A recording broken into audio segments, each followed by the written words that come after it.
All right, everyone. Good morning. Hello, and welcome back to America's Mom. We are definitely doing a special segment this morning, and this is also going to be on Patriot TV this Sunday. But I think that the topic is so important that I wanted to live stream this now, especially coming off the heels of the debate that we just watched the other night, and how really the serious issues in the country were kind of just glossed over in lieu of supporting Kamala and not questioning her and allowing her just to spew her nonsense over and over. So we're going to talk a little bit about that also, but there's really no doubt in the mind of the American public anymore. There really isn't. I mean, if we have 80% of Americans believing that our elections are not secure and they can't trust the outcome of those elections, or at the very least, there's issues with our election platforms right now. 80%, that includes Democrats, independents, and of course Republicans. Then how can we trust those who are making the rules for us, who are determining our life outcomes, who are utilizing three-letter agencies to go after and attack American people based strictly on their political affiliation or their political viewpoint? This is not something we're used to seeing on a large scale in America. We hear about it in other countries, talking with other leaders in other countries now, understanding that they're very perplexed at what the American public is allowing to happen, specifically centered around January 6th. The fact that the people had the right to assemble, the fact that so many peaceful protesters or just people who appeared at the White House on January 6th are being so incredibly demonized, thrown in jail, fined hundred thousands of dollars. You know, you've got praying grandma Rebecca Labyrinth. We've shared her story repeatedly because I come from Colorado and she was a friend of mine there. All the way to the story that we're going to talk a little bit more about again today. We've brought Tim Hale on several times for several reasons. One, he has been the face of hundreds of people who will not be represented, will not come out and share their story because they're afraid. They're afraid of the federal government. They saw the federal government take them, incarcerate them without due process, and nobody did anything. Nobody said anything. Congress people were too scared. The only person who came out really publicly swinging was Marjorie Taylor Greene. And look what they did to her, tried to demonize her, destroy her, castigate her to the public. It was unbelievable what they did to her. So nobody wants to go through that. Nobody wants their name dragged through the mud. And honestly, nobody's willing to sacrifice anything really in those upper echelons of authority. They're just not. So as people have been watching this happen, and we've shared the story of Tim Hale, again, not only was he peaceful, he was there to see a historic moment like so many others, but literally committed no crime. No crime, but he was there. And guess what? He also served in our military and was actively in active duty also during that time. I don't know how many of you guys really know the story of Tim Hale, but what has concerned me as an American mother is the overwhelming targeting of masculine, thoughtful, educated, strong-willed, strong-minded men throughout the course of this political targeting. Whether it is Jeff Clark, the attorney to the president, Donald J. Trump, being targeted, his law license stripped from him. Why? Because he was acting in his role in an advisory council to the president. To John Eastman, constitutional attorney, bringing evidence forward of election fraud. And it goes on and on. We've had Chris Cooney on, strong military man, incredible background, double Purple Heart recipient. The government has no boundaries. And I want to talk about this with Tim specifically because he's been through so much with the federal government and things you just would never imagine could happen to you. We're going to talk about re-education camps. We're going to talk about the debate. And we're going to bring my good friend Tim on because this guy, also one other thing we're going to talk about is, when does it end? When have you done enough, fulfilled your debt to society, and they leave you alone and stop criminalizing you and victimizing you and slandering your name and slaughtering your reputation? When does it end? When does mainstream media, when do these politicians, when do they stop? I think it's a good question, and we're going to talk more about that today. So Tim Hale's joining us now on America's Mom.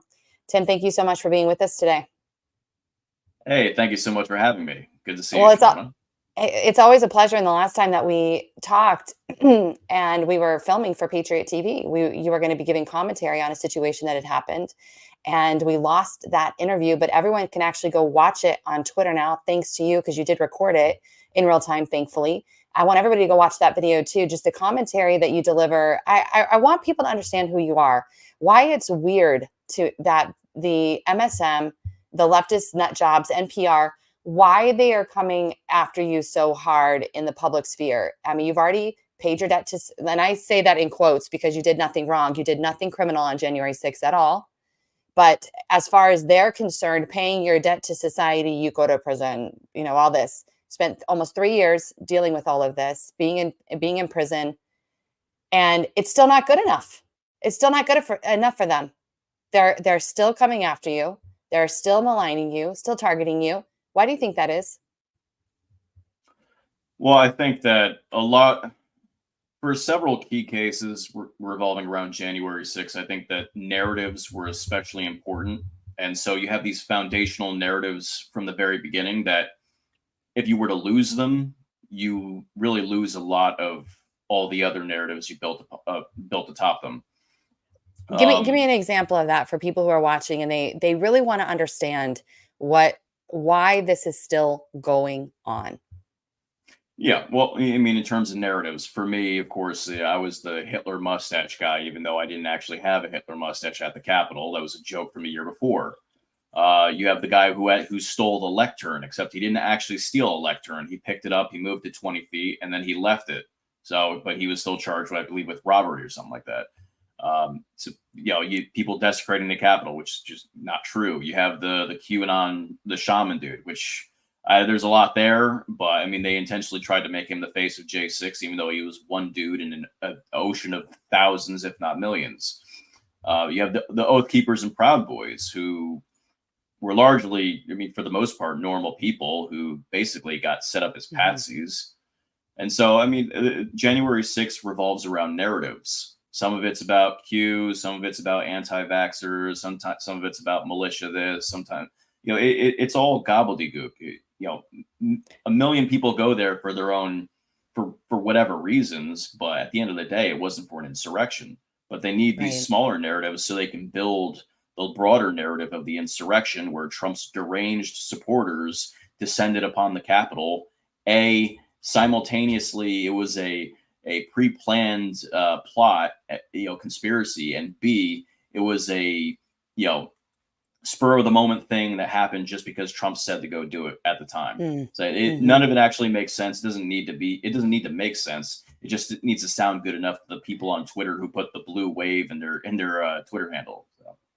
I appreciate that you're bringing that up. Basically, they slander you with a label, and then they decide that you're stuck with that label for the rest of their life. They would never apply the same standard to themselves, but when it comes to those who are contrary in political opinion, they slander you with a label, and that's the end of it. It reminds me, Tim, in Colorado in 2020, we had Antifa and BLM were just out of control. We were recalling the governor, Jared Polis, and Antifa would literally swing by. We'd have moms. It was moms hosting these signings on the side of sidewalks.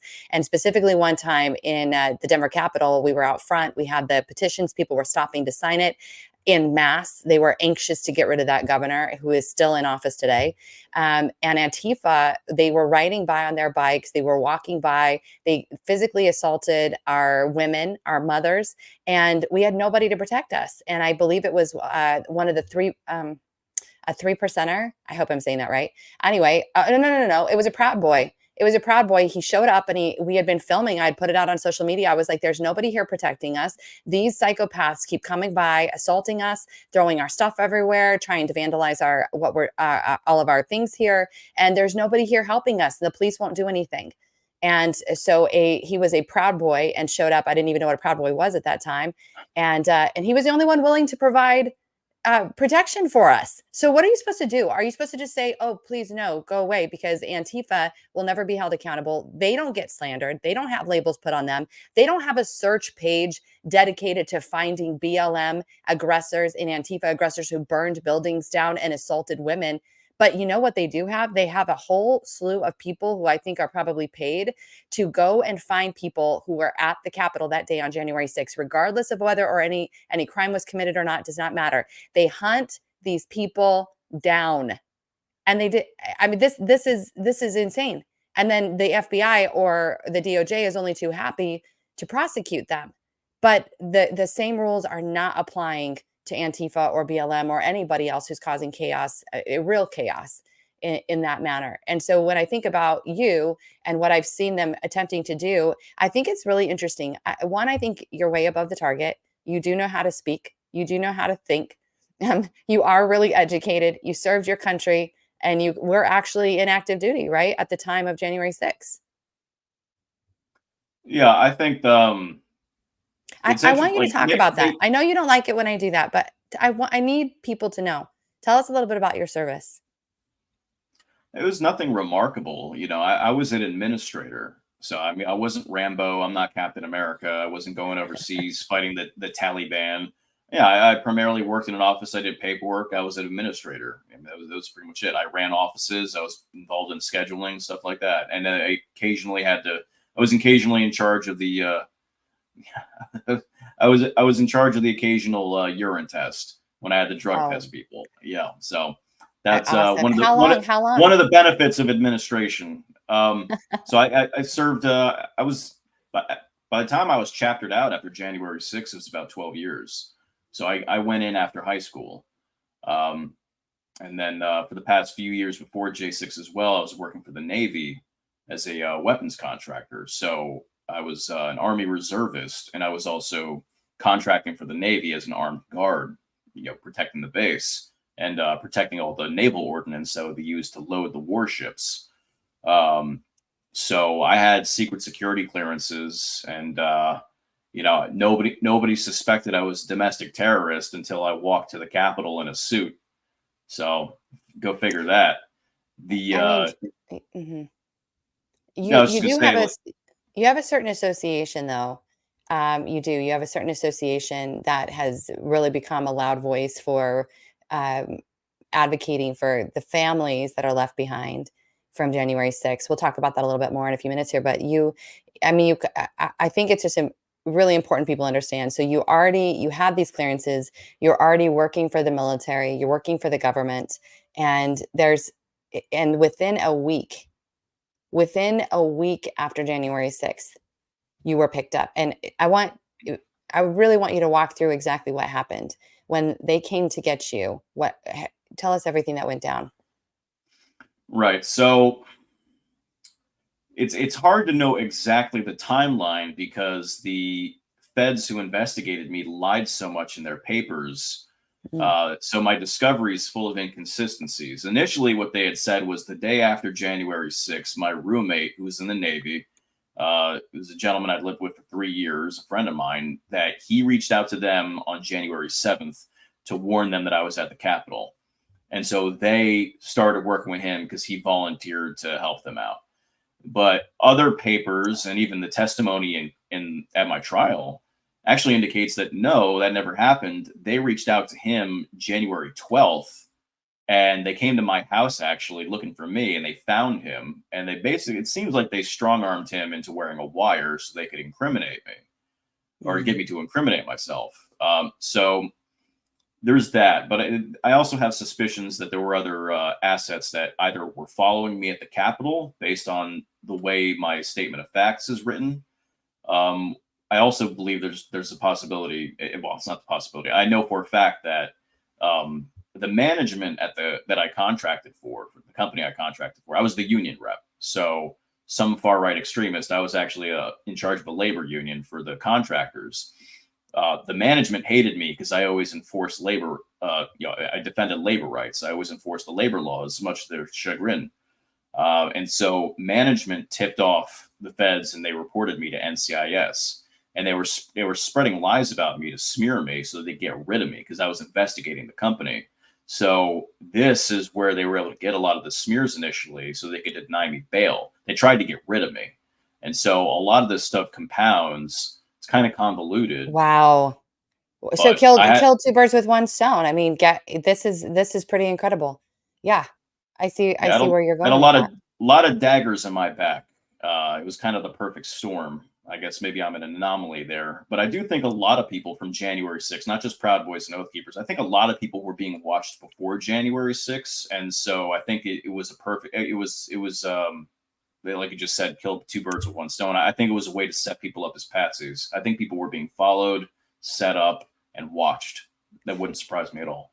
We're going to take a brief break here, and we're going to be right back in just one moment because I want to get to the rest of what's going on and what you experienced while you were in prison that people need to understand that this government is doing. So we're going to take a quick break, and we're going to be right back right after this. Sorry, guys, I'm just doing that for filming purposes. We're actually still here. All right, let's keep going.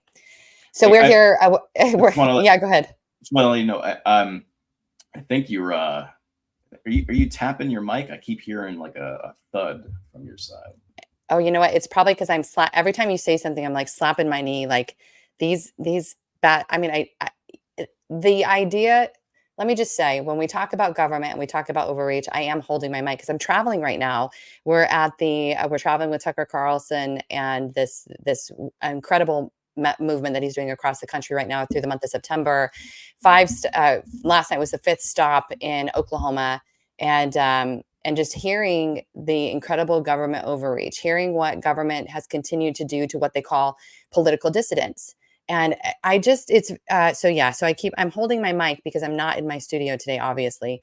And so I apologize. If it gets really bad, I don't want you to feel singled out. Let me pull my mic in. How about that?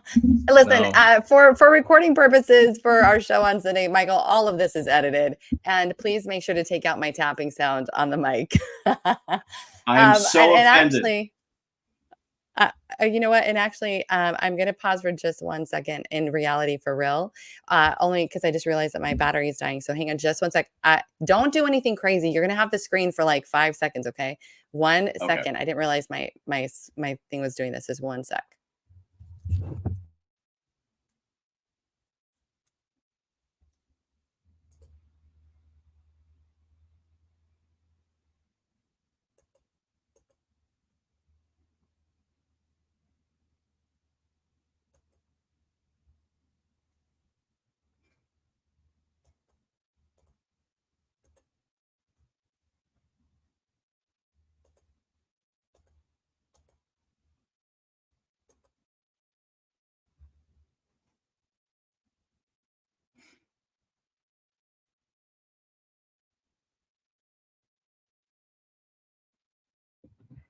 All right, guys, sorry about that. You know what they say. I read all these personal development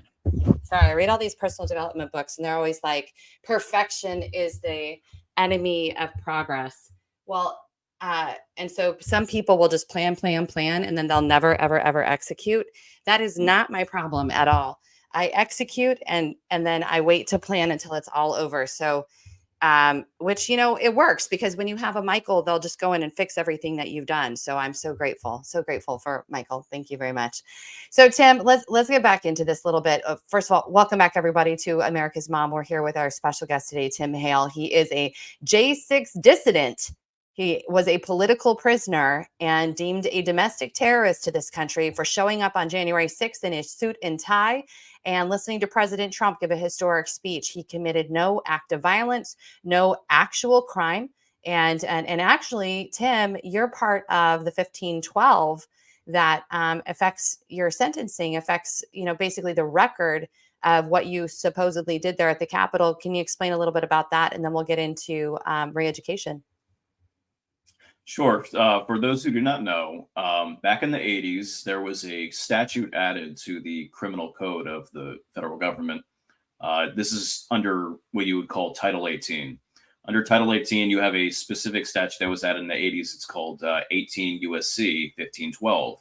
The title of this statute is tampering with a witness. Okay, fair enough. But after the Enron scandal in 2003, a substatute was added called obstruction of an official proceeding. And essentially it was added to deal with the issue of tampering with documents or destruction of documents. And it's not hard to see how there would be the leap from tampering with a witness to tampering with documents. It was basically supposed to plug up a loophole so that people couldn't interfere with congressional investigations or things like that. But it had nothing to do with January 6th. And keep in mind, this is 2003 after the Enron scandal. So fast forward to January 6th, this statute has never been applied to anyone rioting or protesting or anything like that. And so this is what you would call a novel approach to the application of law. And so there were many legal challenges that we all made against the application of this felony. So in my case, and I think most of us, we were indicted with this charge after the inauguration. I think initially everybody had what they call the misdemeanor cocktail, trespassing or picketing, what have you. But then we started getting indicted with the Biden administration. And so we all made we all fronted legal challenges in court at the district level, and they all failed except with one judge. That was Judge Nichols. And I believe it's because of his ruling that this finally made it up to the Supreme Court. The appellate court poo-pooed it, but SCOTUS made the right decision. The majority decided that no, this is a complete misuse of this statute. It does not apply. And that doesn't mean that they were necessarily on our side, but it just goes to show you that, well, I'll say this. I'm glad that we ended up winning on what the law was, but it would have been nice if they could have figured this out 3 years ago before people like myself or, did our whole sentences, or other people, had to rot in prison. Because, now you have people who are trying to get resentenced so they could have a lighter sentence. And the judges are just like, you're going to do the time anyway. So it's really just it's really a weaponization of the legal system. They're weaponizing statutes that have no place being used against people who were, even if it was a riot, it's still just not applicable. Well, and it's not being applied to any other faction at all. Again, this is specifically for those who showed up to support President Trump on January 6th. That's it. This would never be applied to anyone else who's actually literally committing. So what is insurrection? The idea that you're coming in to take over and enforce your new governance, basically. Well, historically, historically, an insurrection would be an armed rebellion. So you think of the Philippine insurrection after the Spanish-American War, where we conquered the Philippines and the Filipinos resisted our rule after we kicked the Spanish out. That was an armed conflict that lasted years. There were thousands and thousands of deaths that resulted from it. You think of the Civil War, the bloodiest war in American history. Nearly 1 million people, let's say 800,000. The number changes, based on how historians quantify it. But no people died except protesters on January 6th, despite the lies Kamala Harris keeps telling. Police officers didn't die that day. And so how is it? And it wasn't armed. The one person who fired a shot was a man named John Banuelos. He was known to the feds for years. He was actually fingered in connection to a stabbing murder out in Utah. And he told law enforcement he was at the Capitol. They waited. I believe it was Derek Evans, when he brought it up, he started making a fuss about it. Suddenly they arrest the guy. But if it was really an armed insurrection, if they really cared about that narrative, especially, why wouldn't they have charged this guy a lot sooner? Seems very suspicious. So it wasn't an armed insurrection. It wasn't any insurrection. It was a riot at worst, and it was a setup at that's what it was. So a lot of people, the evidence is coming out of that. There's actually a video. You guys can check it out on our Twitter, and make sure to check out Tim Hale's Twitter also. The fact that you can detail and write it in it's beautiful. First of all, you're a great writer. And the fact that you can detail all of the things that have happened, all the investigations that you've done, the connections that you have, the stories that have unfolded after January 6th that point to the infiltration by the FBI, not just point to it, but now we have this video where we have Nancy Pelosi's daughter talking with, I don't know who is in the room with her, but talking to somebody who's a military man, saying this was not an insurrection. He says, yeah, you can't have an insurrection without guns. They already know. This is like around the time of January 6th. They're discussing what they filmed. They're discussing what happened at the Capitol, and they're admitting it wasn't an insurrection. It couldn't have been one. So that's crazy to see that footage out there now.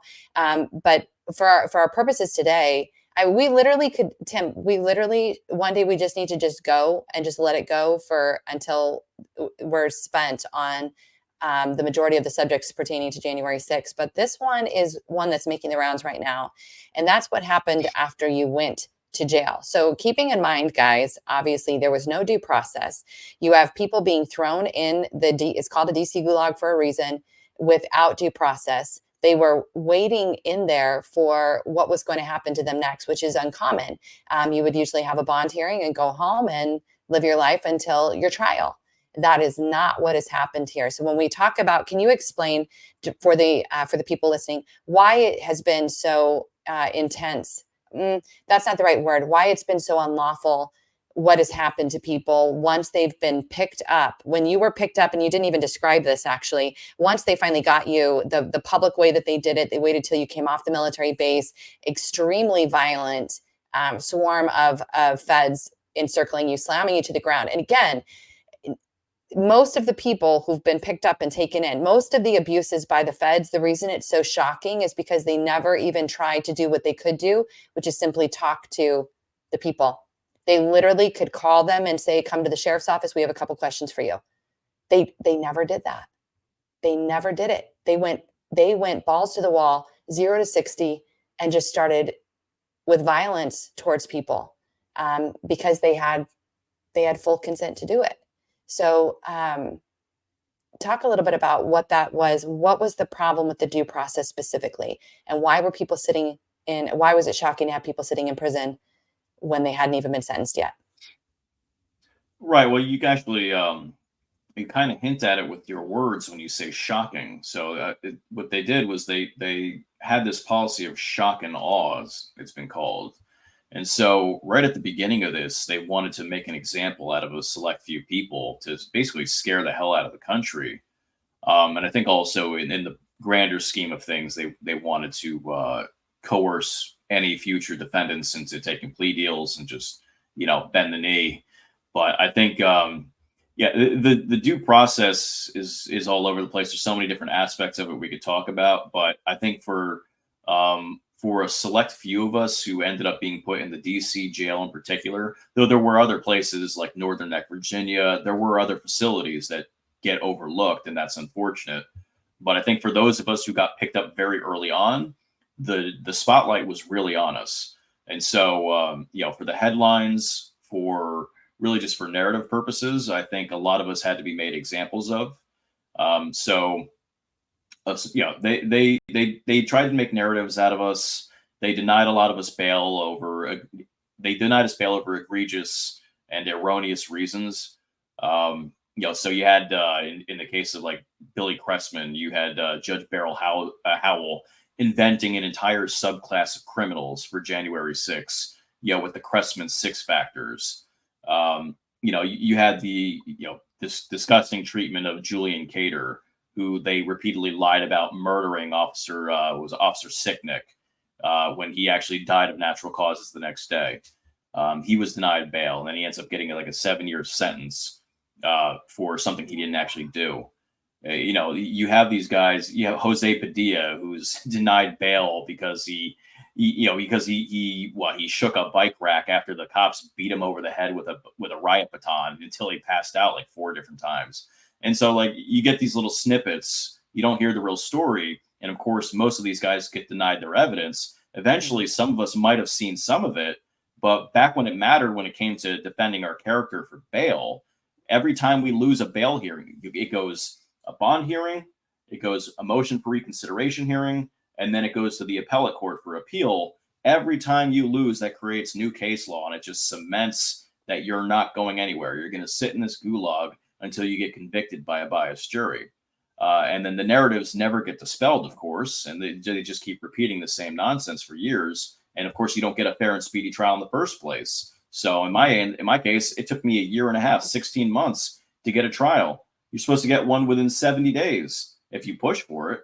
And so they just denied us every constitutional right we could have asked for. Yeah, I mean, substantive due process, procedural due process, every single constitutional protection under the Bill of Rights or under the 14th Amendment was thrown out the window. And so a lot of the earlier guys really got it bad. Later on, I think they kind of like mellowed out because they want to get these cases off. They want to get, they don't want these cases scheduled on their weekly planners, let's say, the judges. But I think, now a lot of people are getting probation or they're getting fines and they're just told to screw off. But I think initially they really wanted to make a big deal about a lot of these earlier cases. And they smeared people. They did, and they continue to. And I just want to share with people. So this is what people are talking about now is the re-education materials that were given to you guys while you're in the DC gulag in the jail there. And I'm going to share the screen. This is real. This is the first time I've actually seen all the documentation, but you were posting this up right away on Twitter. So again, everybody go follow Tim Hale on Twitter, and you're going to read the real stories. You're going to see exactly what's going on. And one of the things I also appreciate about you is you're not me focused. You're telling the stories of other people, what's happened to them, the brotherhood that developed in the gulag there, those who were legit, those who were federal assets, and those who have continued to use their position to raise massive amounts of money. And who knows what else? We don't know exactly yet where that's all going to lead. But you've had really good discernment is what I'm trying to say about those who've been targeted by the government or been a part of this whole unfolding story. So I encourage everybody to go check it out. But let's take a look at your re-education materials. Tim, you guys are so bad. You needed to be re-educated. You did not understand how Orange Man bad. You just didn't get it. So we're going to make sure that you guys get it. So let's just take a look, and hopefully it's up when I pull it up. Good, it is. Okay, good. All right, let's take a look at this, you guys. All right, so this is, walk us through this. This is your training course. Yeah. Walk us through it. Yeah, so this is one of many. I was able to get, I think I took screenshots of like 4 different propaganda classes you could take about how Trump bad, Gen 6 bad. This is because of, the initial picture here, there's 2 shots of this same thing. The second one is it scrolled down a little bit. But yeah, let me go to it because we have them all. So give me just a Donald second. Trump I'm has not great at attacked this, democracy. So if you guys can see the screen, shady. Yeah, Donald Trump. In this information course, you are going to learn the following: the definition of democracy, Trump's crimes before the election. You guys need to know how bad Trump is. How could you have possibly supported this guy? Trump's version of a concession speech, America's choices to hold Donald Trump accountable. Ooh, impeachment charge of inciting violence. And the definition of democracy. What is the definition of democracy?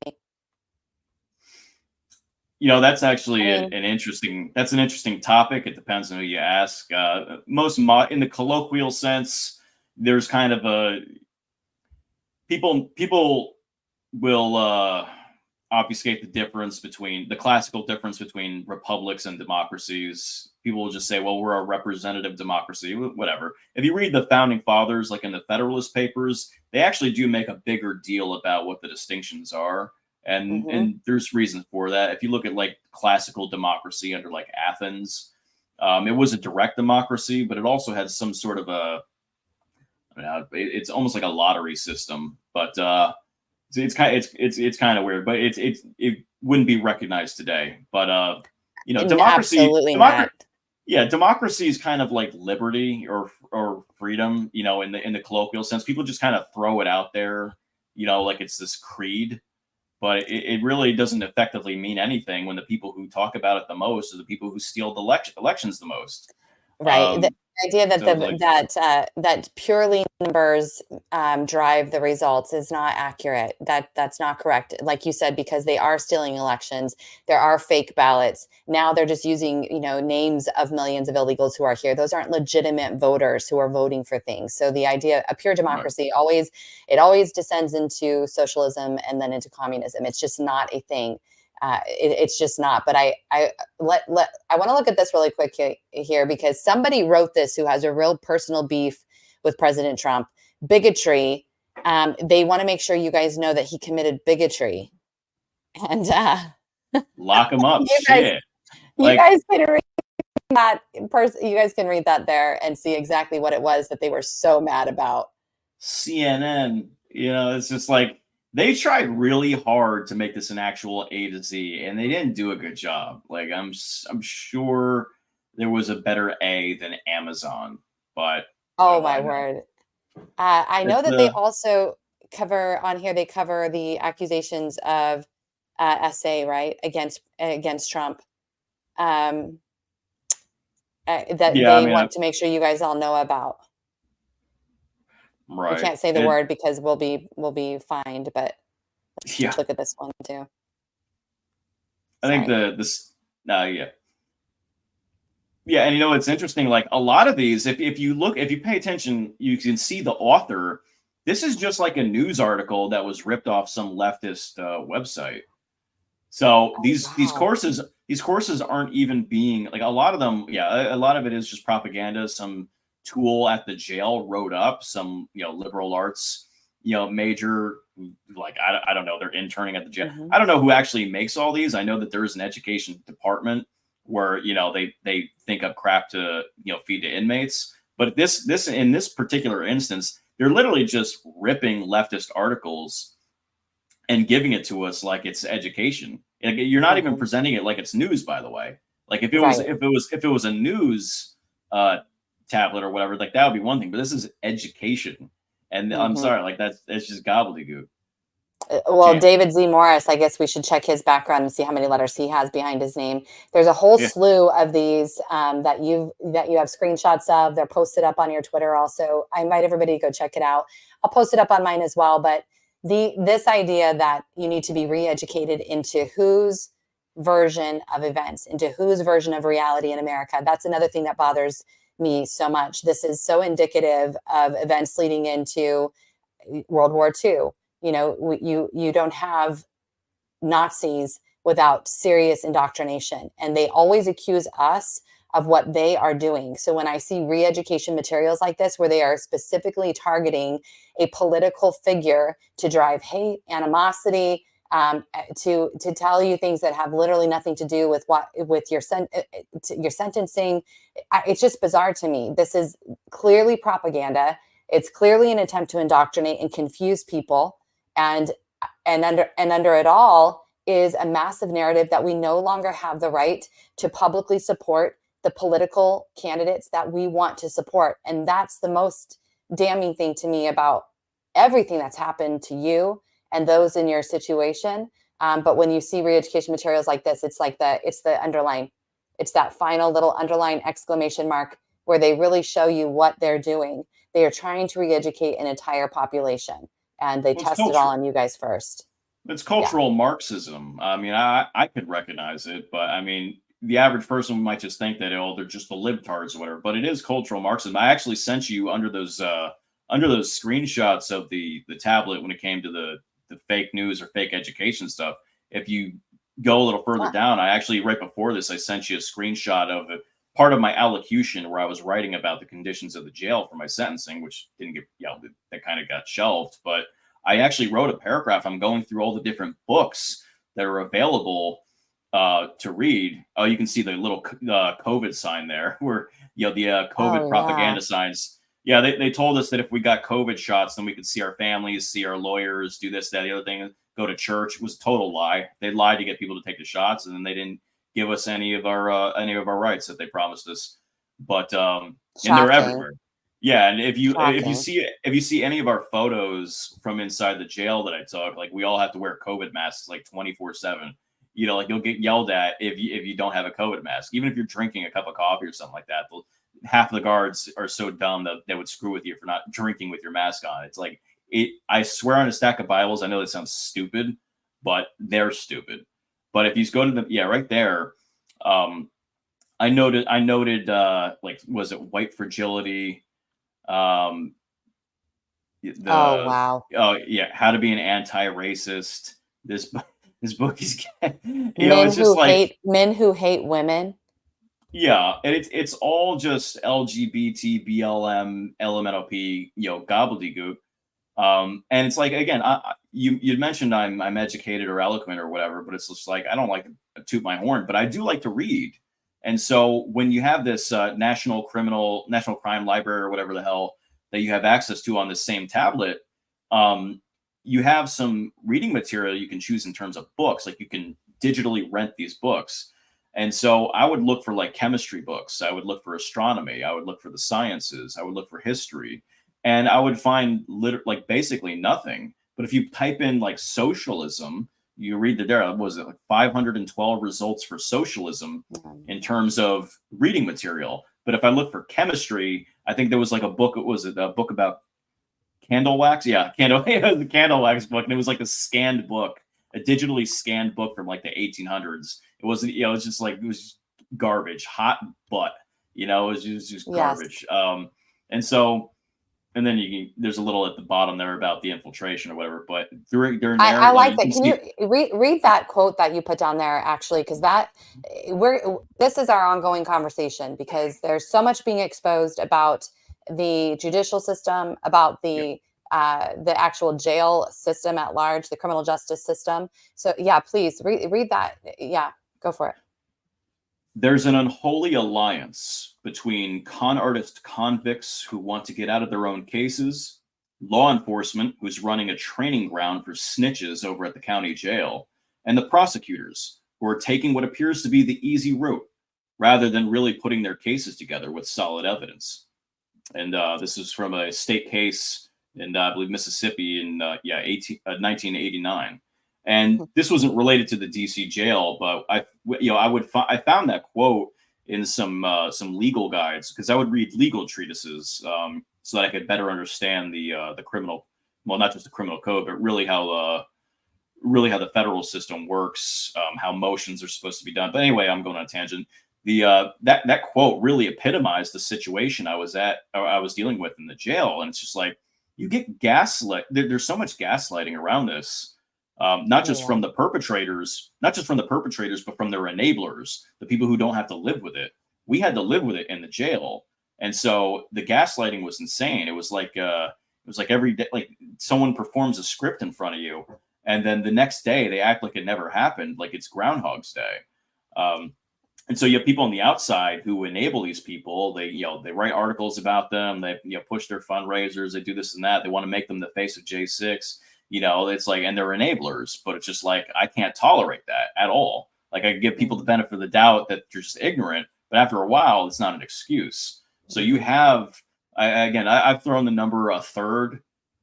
People are free to disagree with me, but I'd say about a third of the people I was locked up with were informants in one way or another, whether they always were or whether they just, they bent the knee and they just did it to get out of trouble, whatever the case may be. About by the end of my time there, about a third of the dudes there ended up doing some shady stuff. And so it's not new. People shouldn't even be surprised by this. If the Wolverine Watchmen, their story, you've talked to them, that like with a third to 2/3 of the people who were in that group turned out to be federal informants setting the other guys up. It's so lopsided. It's so disproportionate. It's sickening, especially to think about as an American, that like at any time, a third of the population could be subject to entrapment. But this is really how far gone the criminal justice system is, where the incentive is to set people up and prosecute them rather than to have a more hands-off approach for the sake of liberty. The saying used to be that it's better for 10 men or 10 guilty men to go free than for one innocent man, to be imprisoned or to lose his freedom. But we don't have that philosophy anymore. It's all about the conviction rate, and it's all about setting narratives. And now the system operates. Tim, they have to justify their existence, and they need those numbers. To me, also, as a regular person, not really knowing and having the understanding and the grasp that you have, when I heard them say there was a 3,500 person quota, I was like, wait a minute. Where does that factor into innocent until proven guilty? Why would they set a quota believing they're going to find this many guilty people? And, as a side note, I called yesterday trying to get my stuff back. I'm still trying to get my laptop and my phone and my desktop that houses hundreds of pictures of my children from when they were younger. There's a whole era that's missing from our lives now because it's all saved on that stuff that the FBI has. And I was told that they are still, they'll get it to me when they're done. And I said, okay, well, the trial's over. What more do you need my stuff for? I think we're still combing through it. We'll let you know. It's an open investigation all the time. Until when? So this is the crux of the question in your life. Yes. Until when? Until what? You've paid the debt that they say you need to pay. Until they can find something else to use against you. Until they can find something else. I mean, there's no reason. My case is already adjudicated. I got found guilty. I got an appeal, but at the end of the day, there's nothing new that if you go into appeals are based off what's already on the record. You can't typically introduce new information for the appeal, so why do you still need thousands of dollars of my computer equipment? Why do you still need my phone? Why do you still need my freaking flag? Like, why do you need my suit? Why do you still need that stuff? Unless, of course, you want to, come at me for something later on. And so, and it's just they want to make us perpetual patsies. That's what it is. And scared to talk, scared into silence. You haven't been. The more you speak, the more you're helping regular people understand what has gone on here and why educated elites need to pay attention as well. We see the weaponization against President Trump. I don't really want to switch subjects because this is just, I want so much for people to understand how dire this is. The opportunity where you say, well, but I wasn't there on January 6th and people did break some stuff. So, I mean, they probably, okay, that's fine. So what about the moms? Okay, well, maybe they should be nicer at the school board meetings. Okay, well, what about the election clerks? I mean, well, they should have had, they should have done it this way instead of that way. There's a constant from the masses of justifying what's happening to regular people, to American citizens.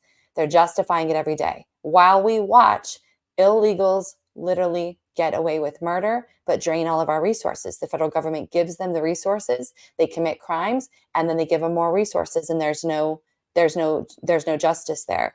So I hate switching the subject because I want people to understand so much that no, January 6th is about you as much as it is like you out there watching and listening right now, as much as it is about Tim Hale or even President Trump.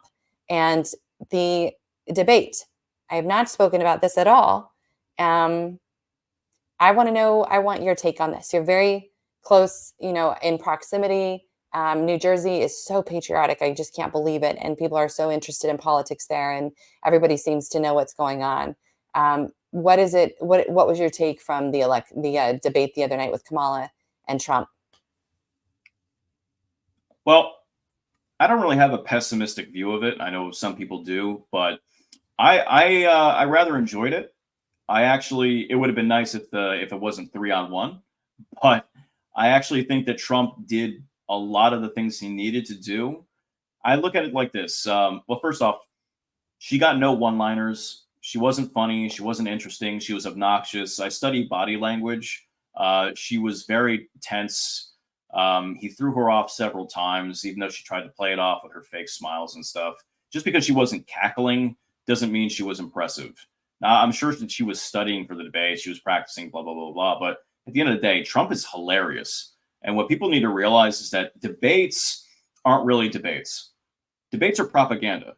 So modern presidential debates, yeah, you had the Lincoln Douglas debate, but that's usually the exception to the rule. Like modern presidential debates, televised debates, really begin with Nixon and Kennedy, and the way someone can appear can really, especially today with viral clips. Think about what Trump has: run, spot, run, hilarious. I was going to send you a MAGA hat, hilarious. Our president doesn't even know he's alive, hilarious. Go wake up Biden at 4:00 in the afternoon, hilarious. And then his closing was actually very strong when he said she wants to do all these things. It's the same thing he said to Hillary Clinton back in 2016. He was absolutely right back then too. Why haven't you done it? You've been in government this whole time. Why haven't you done it? You're in office right now. Why haven't you done it?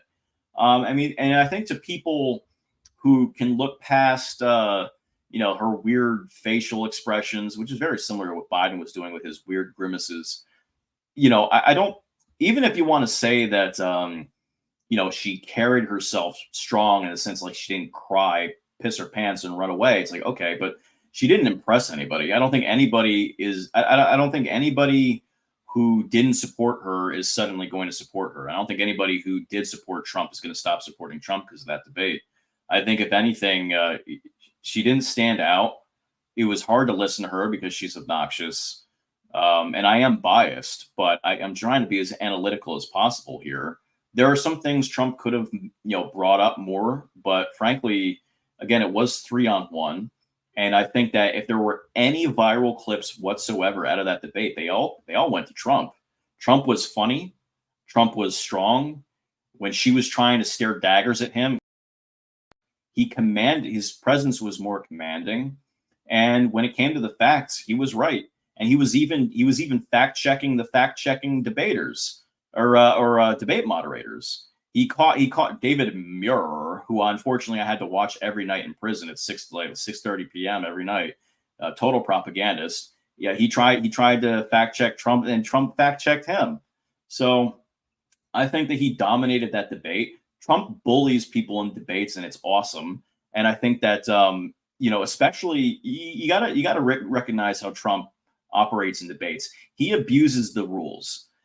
So he'll talk about something and he'll go off on something else, and then the moderators will be like, "Oh, Mr. Trump, I asked you about this." So now they ask him again, and he gets more time to keep talking about whatever he wants, or to throw more shade at his opponent. That's actually brilliant. So I don't think this was. I don't think it was bad. I think that Trump actually. I think he did pretty good actually. So I'm trying not to be a pessimist. I'm trying to look at it from every single angle. Do I wish we could go back to 2016 where he's beating up Jeb Bush every day? Yeah, but this isn't 2016. I don't think Kamala got anything out of that. And if she did such a damn good job, frankly, I don't think they would have rolled out the Taylor Swift endorsement at like 11 p.m. at night. I don't know. That's my opinion.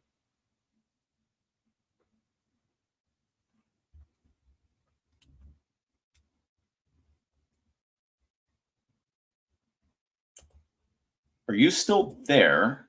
Because I have got no audio from you. I don't even see your video.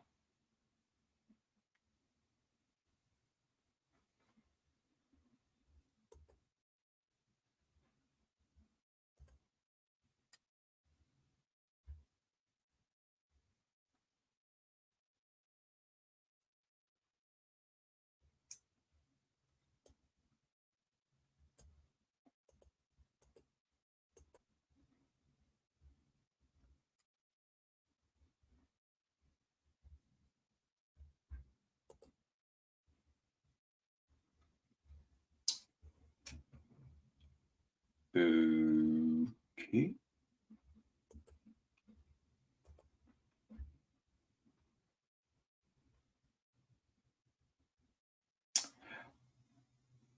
When you're a clown, nobody takes you seriously. Um, okay, I think we're having technical difficulties.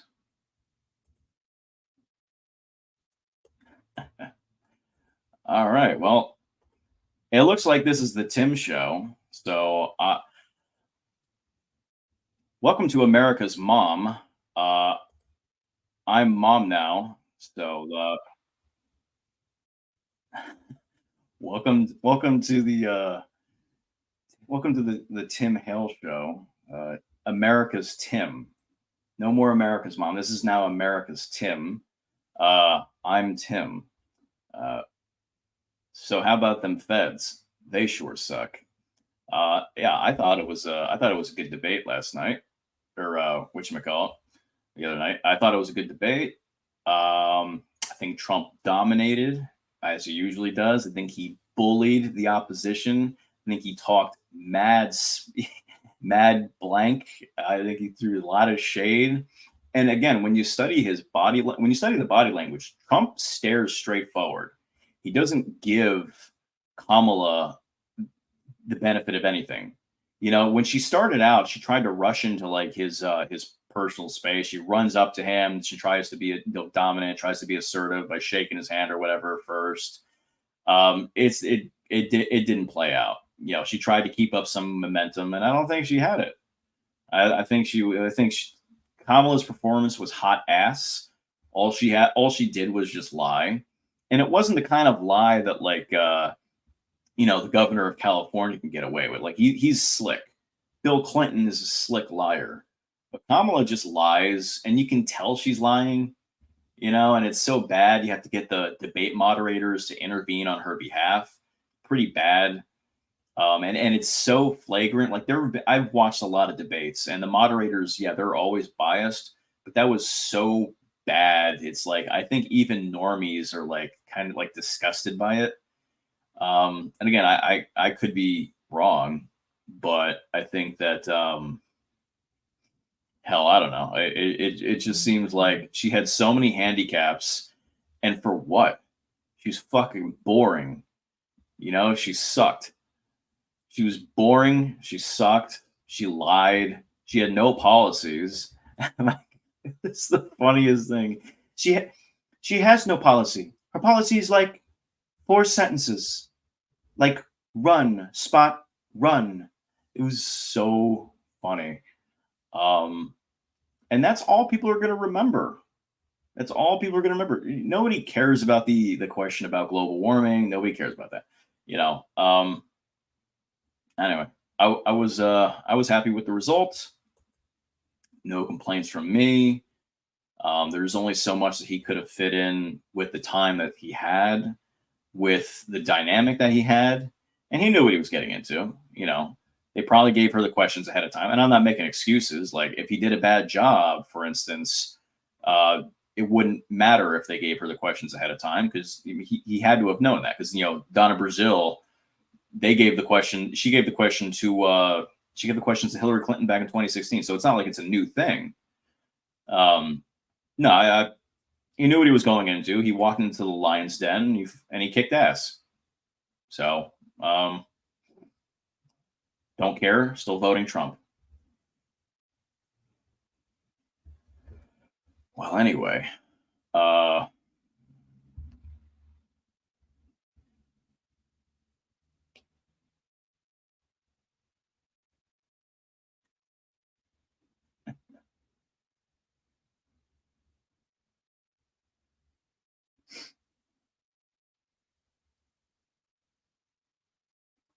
All right. Well, I think we're going to ask the audience.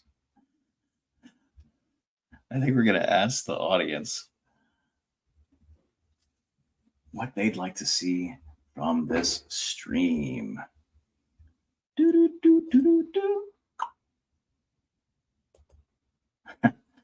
Tyler Etheridge, J6 defendant, he says, Lewis of Monmouth, that's Tim Hale, that's moi, America's Tim.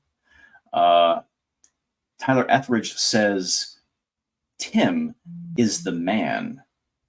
Thank you, Tyler. I agree. I also think I am the man. But I'm not just any man.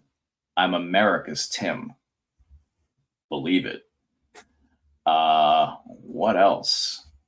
I don't think we have any other comments. But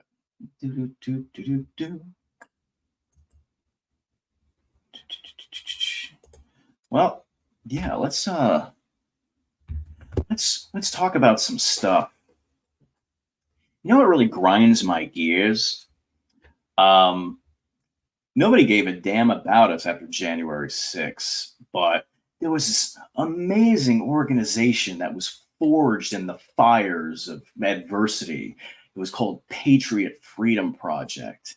It was sewed together in righteous indignation, our complete disregard for political persecution. Patriot Freedom Project. And this organization was helping families, and it was providing legal assistance, paying for people's lawyers, paying people's rent, their bills and stuff like that.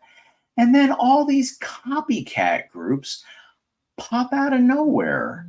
And most of them were founded by people who were at the Capitol telling people to do things they shouldn't have done, maybe entrapping them. I always thought that was interesting, that why are there competitors to the only January 6th charity that has been endorsed by President Trump and even by J.D. Vance? It seems like a how do I put this? It seems like a Nikki Haley move. You know, like everybody talks about unity and unity and unity. And if you question someone's motives, then it's considered divisive. But if you try to sabotage, a charity, that's not considered divisive. That's a little weird to me. I've always found that bizarre, but I think it's a little more than bizarre. I think that the January 6th world has really been infiltrated by people who want to control narratives. They want to control narratives, yes. They want to control perception, and they want to control the money.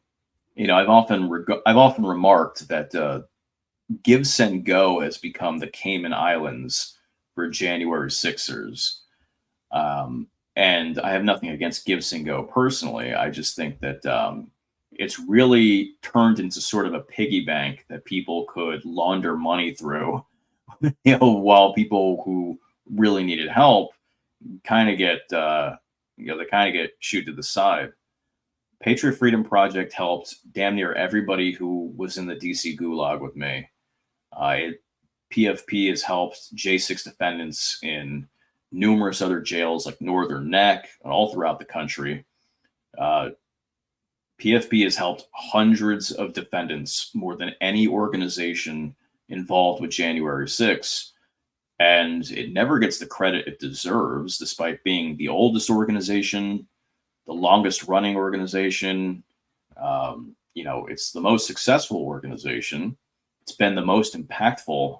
And again, it's endorsed by the king himself. I see, looks like Scott Fairlamb actually responded. He said to a prior post about PFP, he said, Patriot Freedom Project was there for me when nobody else was. God bless you, Cynthia. I am forever grateful. Scott is a good dude. He was a man's man. He would never say something behind your back that he wouldn't say to your face. Scott's a good dude. I appreciate the fact that, unlike a lot of backbiters, he has never stabbed us in the back. I appreciate that he appreciates the help he's gotten. Scott was kind of screwed over with his case. He didn't deserve to be treated the way he was. And he didn't deserve to lose what he lost because of J6. So whatever help he could have been given, I wish he could have been given more. But I'm happy that he remembers that we were there for him. So I always appreciate Scott. And I see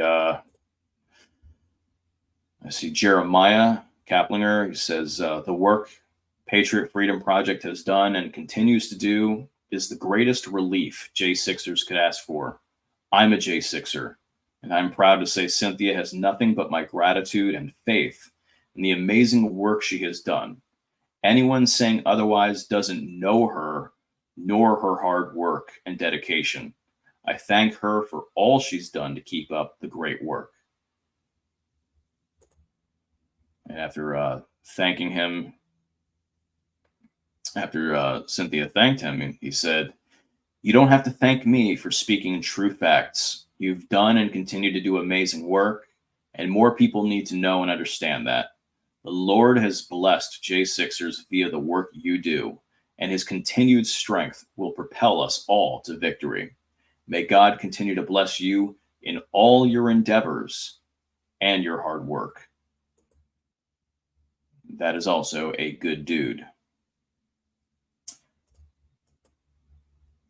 We'll probably do this all day, but I don't think. Great job, Tim. Whoa. Sorry, guys. I do not know what happened. I lost all internet. Nothing would connect. Everything was just gone. So what good job. Thank you. You're It's got to be a better way. You're right. You know what? I think ultimately we're all going to not only have to use Twitter, but we're all going to have to use Elon Musk's satellite stuff. Because, by the way, Sharona, I just want to welcome you to my show, America's Tim. So welcome to America's Tim. Everybody give Sharona a warm welcome. She's new So to this, honored. but So honored to be here with you guys. So I hope I missed your whole unfolding of Kamala and Trump and all of that nonsense that went on. But did you talk about when Kamala tries to go after him about January 6th and President Trump's response? I didn't get into that in particular. Actually, I guess I probably should have, all things considered. But I went into several different factors that I'm sure everybody agreed with everything I said because I'm right about everything always. But I I'm looking at the comments. It's pretty strong. It's pretty oh strong. Thank you, Patrick. yeah, the she lied about cops dying. I think Trump was actually pretty strong on that. He was just like, nobody died except our people, not the police. And the Yeah, and he said protesters died. Ashley Babbitt's. Yeah. Yeah, she died needlessly. Was shot. I think what did he say? Viciously or something like that. Yeah, it was good. It Um, was a strong statement. which again, it's nice that he doesn't forget that. A little while ago, I think maybe it was the last debate with Biden where he said nobody died on January 6th. And some people, I think, took offense to that because Mhm. they were thinking that he was ignoring or forgetting Babbitt or Roseanne Boyle. I didn't take it that way. I think I took it as police didn't die because that was really Which the is what subject. they're Yeah. yeah. You They know, keep trying to say that you got and that narrative, again, when people are looking just for clickbait, they grab on that, "Well, they killed people that day. These protesters, these rioters killed people that day." No, they didn't. And that and you just remind me again. I did mention this earlier, but I just want to reiterate what a slimy dirtbag Kamala Harris is. Because again, Julian Cater is rotting in prison. He got a ridiculous sentence for spraying a cop and killing him when he didn't get killed by that spray. So they right. smeared Julian Cater as a murderer, a cop killer, which is worse. I mean, that I was smeared pretty bad, but I wasn't accused of murder. Like Right. that's like so. I mean that was horrendous. And Cause so can you yeah. imagine the treatment if you're dubbed a cop killer going into a prison? I Oh can't even yeah. imagine. Yeah, I mean, I'm grateful. At the very least, he's close to his family now. He was originally far away, and so it was hard for his father to visit. But now because of the time he's already done so far, which has been a long time, now the BOP could move him a little closer. But I mean, this dude's life's been turned upside down. Imagine. I mean, keep in mind, Cater's a very Christian kid. I call him a kid. He's like my age, but I mean, everybody's a kid. But he's a very devout Catholic kid. Why do I keep calling him a kid? He's a very Catholic young man, and he didn't. Okay, he made a mistake or whatever. He got a little excited, but at the end of the day, he didn't kill a cop. He's never Right. been in trouble. This is a hardworking guy, and his life's turned upside down. He's smeared, and now he's in prison, and he gets a 7-year sentence for mace or bear Yeah, spray or whatever. it's not the same standard either. Like it's not they are not holding this was so beautifully stated at the Phyllis Schlafly Eagles Forum event in New Jersey. It was beautifully stated the two-tier justice system. If they were holding the same standard to Antifa, to rioters, protests who killed people, burned buildings down, attacked Um, cops, I have to never go. happened. Give me a minute. I think my probation officer is right here. So give me a And this moment. is why we're live. The things you don't get if the show is pre-recorded. Tim, thank you. I'll take you. I love when the I'll be here for system a few works. minutes longer. Oh my gosh.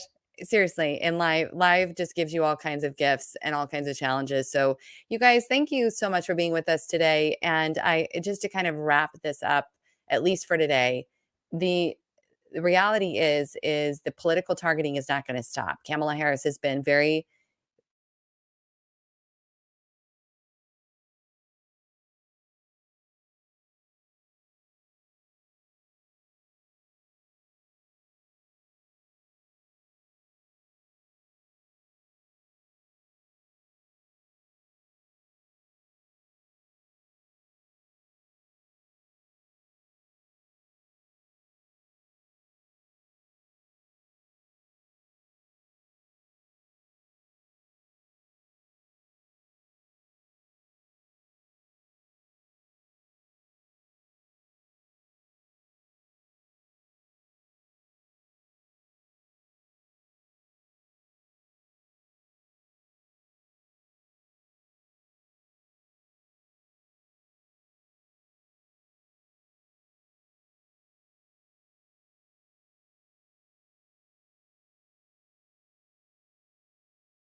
All right, guys. So I did just get word. We're going to wrap this up today. Internet is down. And so I've probably got 1 second before this goes down again. Thank you guys so much for being with us. Thank you for spreading the word. And thank you for being politically activated. Don't let this regime shut you down. We'll see you back again here very, very soon.